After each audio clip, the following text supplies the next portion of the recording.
Hello and welcome back to The Instant Fame. Let's talk about a phenomenon that seems to endlessly capture our collective imagination. The curious case of a political figure stepping out of the limelight and into a life that, by all appearances, is strikingly ordinary. The name Sarah Palin has, for nearly 2 decades, been synonymous with a very specific kind of political theater. Fiery speeches, a larger-than-life persona, and a presence that could dominate a news cycle for weeks. It's a brand built on boldness, on the unapologetic embrace of the spotlight. Which is why the recent surge of online curiosity, the very trend that brought you here, feels so counterintuitive. The whispers and headlines asking, "Is Sarah Palin living a modest life?" accompanied by grainy photos that have left fans, for lack of a better word, stunned. This isn't a story about policy or political comebacks, it's a story about perception, about the profound and often puzzling disconnect between the public persona we think we know and the private reality that occasionally and tantalizingly peeks through. The fascination isn't with a fall from grace, but with a seeming step away from it, a voluntary departure from the very spectacle she once commanded. The images making the rounds are indeed a stark contrast to the Palin of 2008. Gone are the designer frames and the television-ready pantsuits. In their place, we see someone in well-worn jeans and a simple fleece jacket pushing a cart through a warehouse store in Anchorage, not surrounded by an entourage, but seemingly alone, examining the price tag on a bulk item. Another set of photos taken by an alert fan at a local diner shows her in a booth, laughing with what appears to be an old friend, a simple mug of coffee between her hands. There are no television cameras, no press pool, just the quiet hum of a mundane afternoon. This is the visual evidence that has fueled the trend, these digital fragments of a life that looks, for all intents and purposes, normal. It's this normality that becomes the real shocker. We are conditioned to expect a certain trajectory from our public figures, especially those of such a polarizing nature, either a constant media-savvy reinvention or a bitter retreat. We don't expect what looks like simple, contented disengagement. The stunned reaction from fans and onlookers alike reveals less about Palin and more about our own expectations. We are stunned that a figure we placed on a national pedestal appears to have simply stepped down from it, of her own volition. To truly appreciate the dissonance of these images, we have to rewind to the height of Palin mania. Recall the vice presidential nominee storming onto the national stage with a folksy "you betcha" that instantly became a cultural catchphrase. Remember the rallies that felt more like rock concerts, the charged atmosphere where she was not just a candidate but a symbol, an icon for a movement. This was a persona built on a kind of accessible glamour, the hockey mom from Wasilla who could also hold her own on the world stage. After the 2008 election, that persona didn't fade. It evolved. There were the lucrative book deals, the highly rated reality television show showcasing Alaska's wilderness, the lucrative speaking engagements, and her tenure as a Fox News contributor.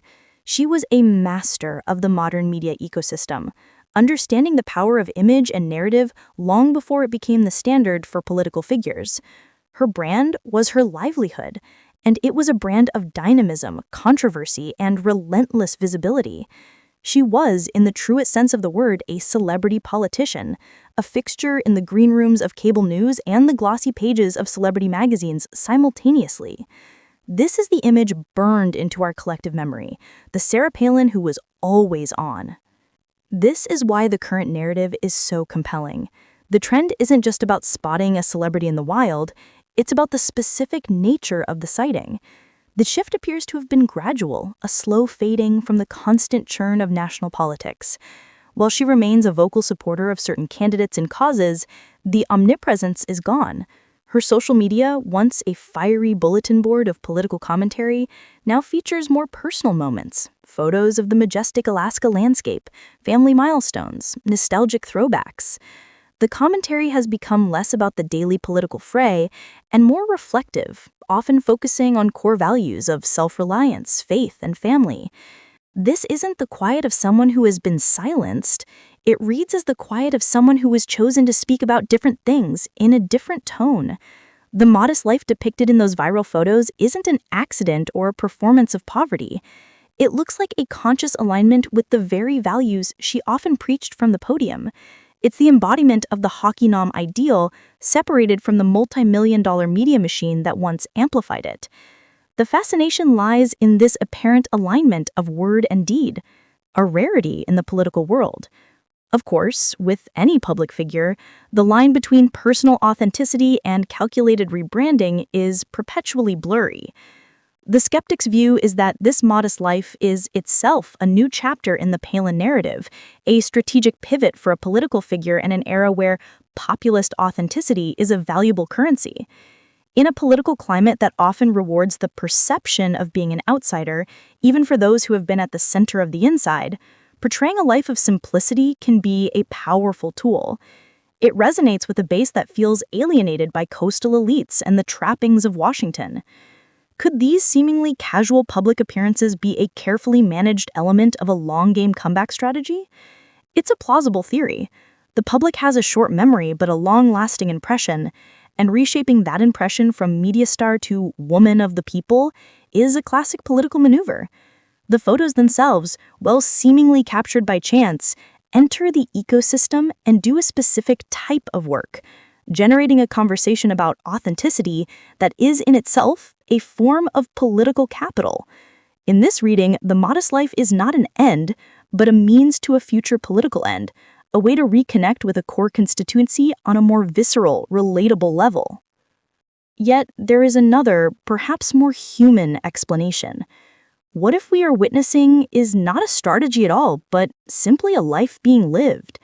Consider the personal journey. The years following her national political debut were not without significant personal cost, intense media scrutiny, very public family dramas, and the relentless pressure of being a national lightning rod. It is not difficult to imagine that after a certain point, the allure of the spotlight dims in comparison to the peace of a quiet morning in Alaska. The choice to step back from the relentless grind of cable news and national campaigning could just be that, a choice for peace, for family, for a different kind of fulfillment. The photos from the diner and the warehouse store don't tell a story of loss or diminishment, but of a different kind of gain. They suggest a person who has found value in the unobserved moment, in the simple pleasure of a coffee with a friend without a camera in her face. This narrative, the choice of a quiet life over a noisy one, is a deeply resonant archetype. It's the story of the star who walks away from Hollywood, the CEO who retires to a farm. We are fascinated by it because it speaks to a universal yearning. The idea that, at the end of the day, the greatest success might be the freedom to live life on your own quiet terms. The public's reaction, as measured by the virality of these stories and the consistent Google Trends data showing searches for Sarah Palin Now and Sarah Palin Alaska Life, is a Rorschach test. We project our own beliefs about politics, celebrity, and personal happiness onto her story. Her supporters see the photos as a validation of her authenticity, proof that she was never seduced by the glamour of Washington and has remained true to her roots. Her detractors might view it with suspicion, or perhaps a begrudging respect for someone who seems to have left the arena. And for the vast majority in the middle, the casually curious, it's a compelling human interest story that transcends politics. It taps into our cultural obsession with the "where are they now" narrative, but with a twist. This isn't a story of a downfall, it's a story of a recalibration. It challenges our assumptions about what a successful public life should look like after the applause dies down. Does a life have to be constantly public to be significant? Can influence be exercised from a quiet corner? The photos of Sarah Palin living a modest life force us to ask these questions not about her, but about ourselves and the often unrealistic expectations we place upon those in the public eye. So, as the digital world buzzes with these images and the conversation continues to trend, the figure at the center of it all seems to be, by all accounts, simply living. Whether this chapter is a strategic pause or a permanent piece, it has achieved one undeniable thing. It has redefined the legacy of Sarah Palin in a way no political campaign ever could. It has added a layer of human complexity to a figure often reduced to a caricature. The woman who was once a vice presidential nominee is now a grandmother, a neighbor, a person who buys in bulk and enjoys a quiet meal. The spectacle has been replaced by the ordinary, and in doing so has become more fascinating than the spectacle itself. The story is no longer about what she is saying on a national stage, but about what she is not saying by choosing a life away from it. It's a reminder that behind every political headline, every viral moment, and every larger-than-life persona, there is a person making choices about how to find meaning and happiness. And perhaps that is the most stunning revelation of all. So, what does a life well lived truly look like to you?